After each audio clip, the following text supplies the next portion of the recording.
Gibaha ang pipila ka mga lugar sa syudad sa Davao tungod sa kusog nga pagbundak sa ulan niadtong Enero 4, 2025 sa gabii. Sa Campo 3 Talomo River Kalinan, pipila ka mga panimalay ang nasudlan na tubig baha sumala sa usa ka residente.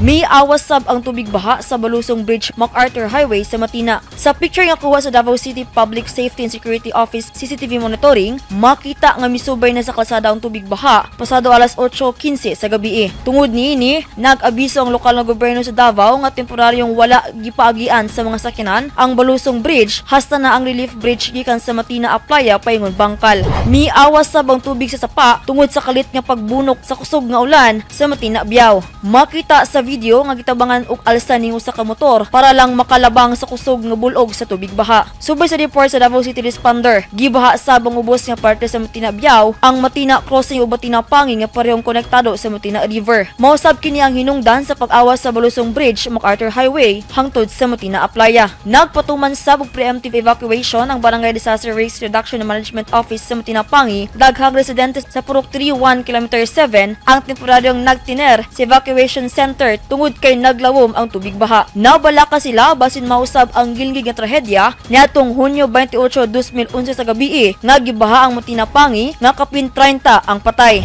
Gani nakanka ng kilid sa bago pa nahuman na kilometer 9 na tulay sa Barangay Matina Pangi. Sa video nga gi-upload sa Barangay Matina Pangi Peace in Order FB page, makita ang paghinlo sa mga gapnod nga nangasangit nga gibilin sa baha gamit ang backhoe. Tungod niini, mga light vehicles lamang ang pwedeng moagi sa tulay. Dayong naglusad sab og damage assessment ang City Social Welfare and Development Office kun CSWDO ug Barangay Disaster Risk Reduction and Management Council kun BDRRMC kauban ang barangay officials sa Matina Pangi. Ang ulan nga nasinati sa pipila ka mga lugar sa syudad tungod sa localized thunderstorms. Shiny Bulyaser, Newsline Philippines, stay safe!